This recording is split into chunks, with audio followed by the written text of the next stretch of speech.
Hi, I'm Dain and Hi, I'm Dain and welcome to Loose Sips. Today we are going to be tasting Big Red Robe, which is a type of oolong from Volition Tea, which is one of my favorite tea companies. Queer-owned, Asian-owned, love them. And it even comes with this little card that gives you more information about the tea. For instance, this is a Wuyi Mountain Rock Oolong. So the way it gets its name, of course, from the mountains, very rocky. So rock oolongs have a very deep minerally type of flavor usually because of the terroir, or where it is grown and processed. Since it's so rocky in the mountains, it gains that sort of minerally taste usually.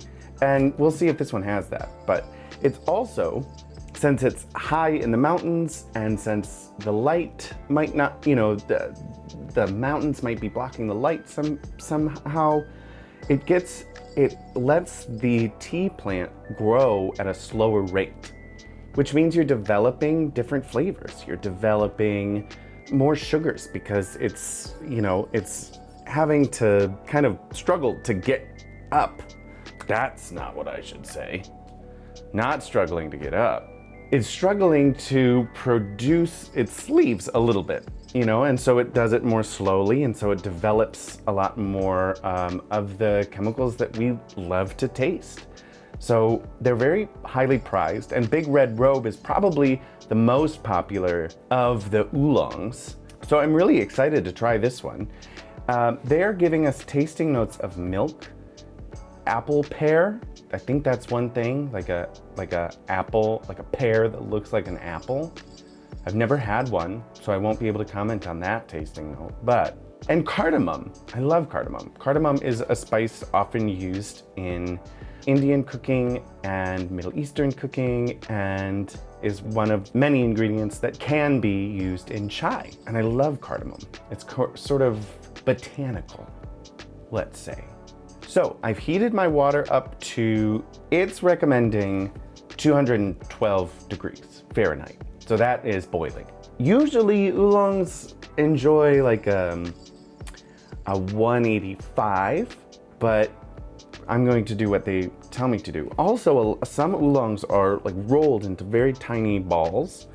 This is not. You can see like a full leaf there. It's not rolled into the tight balls that sometimes you see in other oolongs, which means it will give off its flavor faster. So one of the attributes of really tightly rolled oolongs is that you can steep them multiple times because it develops different flavors as it unravels.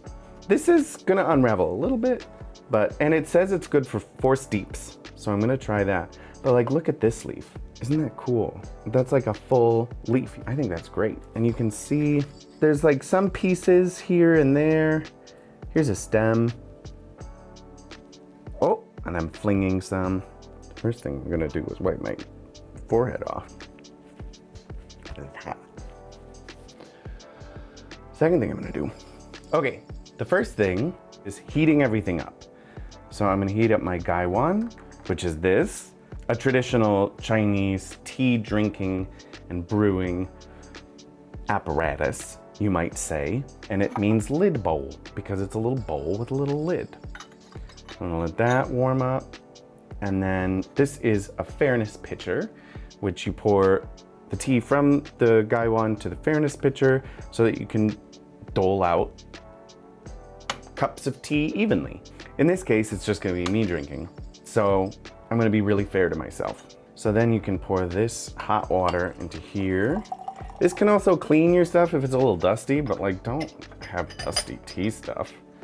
You can just clean it. But you can see, this is my tea tray.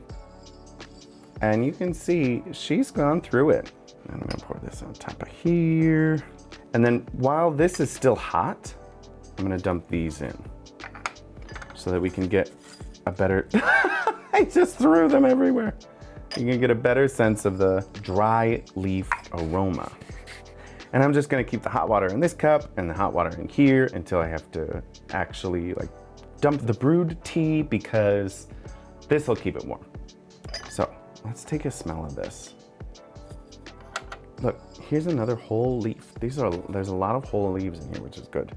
Ooh, the things that come to mind, I have a little tea flavor wheel, which is really cool. It's from the Australian Tea Masters, which is where I'm getting my tea sommelier certification. What? I always like to come up with my own first. It's sweet and sticky. It's like, yeah, it smells like jam. It's very fruity. I'm also getting those roasted notes because this is a roasted tea. So what kind of things do they want us to say here? I was getting sweet for sure. Ooh, maybe kind of like a caramel or a toffee, kind of that like burnt sugary, a little nutty, but I wouldn't say too much. Roasted nuts. It's like roasted, you know, those sugary, cinnamony, sugary roasted nuts, which is delicious. It's saying that it will be milky when we try it, but there's so much in a tea's aroma. Oh, it's one of my favorite parts about tea is that it smells completely different sometimes than what it tastes like, which is amazing. I love that. So let's get into it. Ready? We're gonna pour hot water into this guy one, and we're gonna steep it. This says 1 minute and 40 seconds, but you know, I'm gonna just do it for a few seconds. Now I'm pouring out the water from the fairness pitcher. I'm gonna put the lid on the lid bowl, and you can even like kind of like wiggle it around like that too. Except I have shaky hands, so you know. And then I'll dump the water out from the cup. To dump to pour, I shouldn't say dump, I should say pour. To pour the tea from the gaiwan to the fairness pitcher, you tip the lid at an angle. And then with your thumb and your middle finger on the sides, not too far down or else you'll burn them, and your index finger on the top, you can pour the tea. And now I got a few leaves in there, but that's not bad, actually. Oh my gosh, see, so it smells so different now than it did before, where we were having like the sweet, juicy, jammy notes. Now we're getting like nutty, a little earthy. I am getting floral notes for sure. I'm focusing more on these roasted nuts. Oh, I can start to see where they're getting the apple pear, whatever that is. As for like the milkiness, it's more like butter. Yeah. Not as much like milk. So it's going to taste different each infusion. You can see that it still looks almost exactly like it did before we brewed it, right? It's still pretty tightly coiled. So that's gonna give us a lot of different flavors as it brews in different stages. So let's try this one. It's very astringent. So astringency is that kind of dry feeling that you get. What vegetable is astringent? So sometimes spinach can be a little astringent. If you've ever like bitten into a raw spinach leaf and your mouth kind of felt like sandpaper a little bit. So this has a high astringency because you can feel it kind of hitting parts of your mouth and kind of like drying them out a little bit.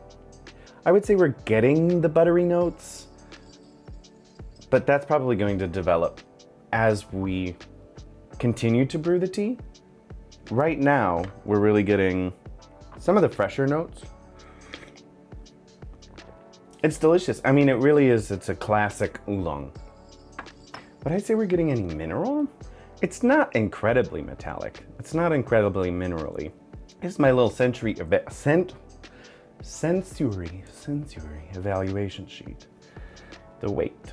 We did 8 grams, even though it said, like, Volition says to use 5, but these like little tea samples come as 8 grams. And I tend to like more tea in my brewing process. So a cultivar is a plant that has been developed for different characteristics that the tea producer likes. This cultivar is used very often in Wuyi Mountain rock oolongs. So there you go. Now, I missed one of the most important parts of the tea enjoying process, embarrassingly, which is to appreciate the leaves before you brew them. Which is why on this evaluation sheet, it asks for the appearance. We talked about it a little bit, how, you know, the dry leaves, there were full leaves. They looked like they were twisted. You can't read that at all. What do the infused leaves look like? So they're still twisted. They're a little greener now, and they're unfurling slowly. We talked about earlier that the aroma of the dry leaves had this berry. It was, I would say, more of a currant. The infused leaves definitely have more of the earthy, like mineral, nutty butter, and still a little floral. Ooh, I need to make my own sensory evaluation sheets because this one is too small. Or maybe my writing is too big. That could be. So the liquor, that's what they call the actual tea part of the tea, like the drinking part of the tea. The aroma, let's brew it again and see.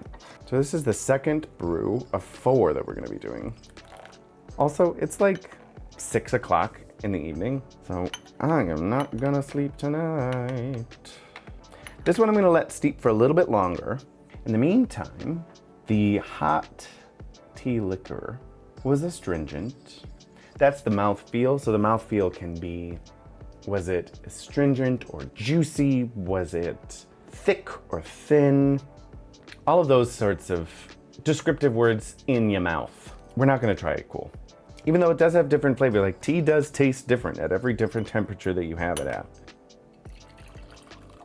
It's so interesting. It's a really light color. It's like an orange coppery color. Is coppery a word? Oh, and it smells delicious. I'll give it pear. I'll give it pear for sure. Can't give it milk, but I can give it butter. I don't taste the cardamom-y flavor that they're talking about. But I would say it's floral. And I always think of cardamom as like a floral spice. So in that sense, yeah, I could see that it's like a little bit like cardamom.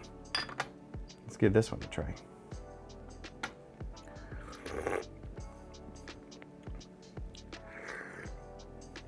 It's still astringent.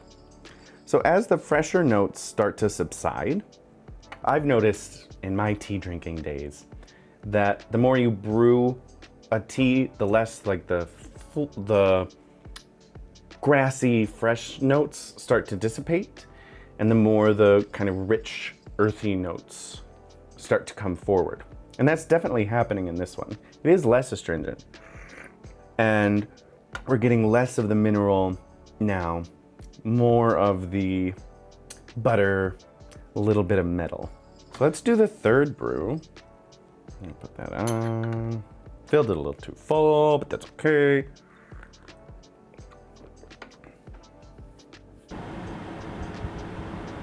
It's really hot, and so I had to turn the air conditioning on for a second. So you can see the color is changing too. It's getting lighter. It's not as deep as it was. But it's still pretty coppery.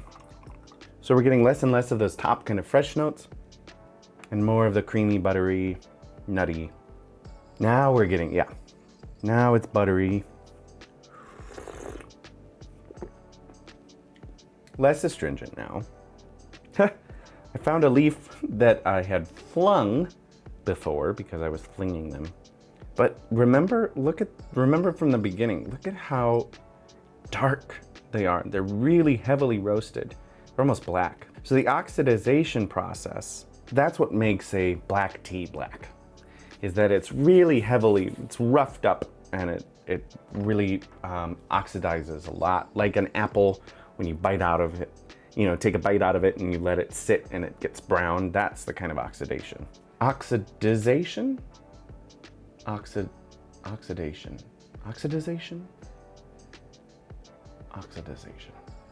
With oolongs, they are partially oxidized. So green is not oxidized, black is fully oxidized, and somewhere in the middle, anywhere along the spectrum, could be an oolong. So we can tell that this is pretty heavily roasted.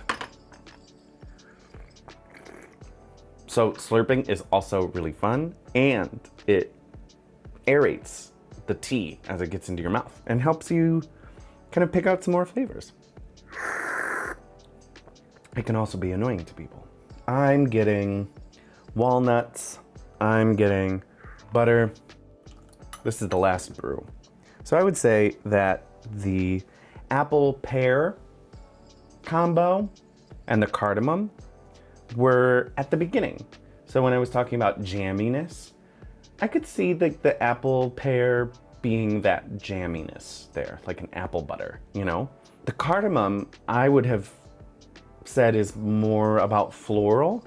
It's more of like the floral flavor, but I also think cardamom is floral. So I didn't really get like the cardamom-y, like the spice cardamom notes. I got the floral cardamom notes. And then the milk, I think I have tasted a lot of tea that really is like fresh milk. This is more like butter. So this is like a darker, almost brown butter, right? So like a deeper, darker, nuttier milk flavor. Not milk, butter. So let's try this last one. So of course this is the lightest brew now that we have. Getting nuts. We're getting nuts. Much less astringency. Actually, I would love to try this one when it's cool. Like this number brew, the number 4 brew. Because it's really kind of refreshing now. The astringency has dissipated.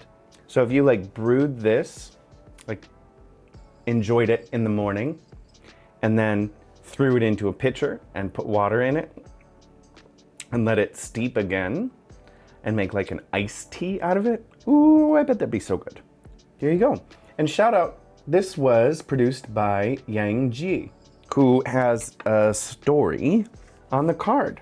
So this is one of the reasons I love Volition Tea, is because they give you a little quote from the tea producer, which just helps you get to know the people that make the tea that you drink, which is super important because they do an incredible job.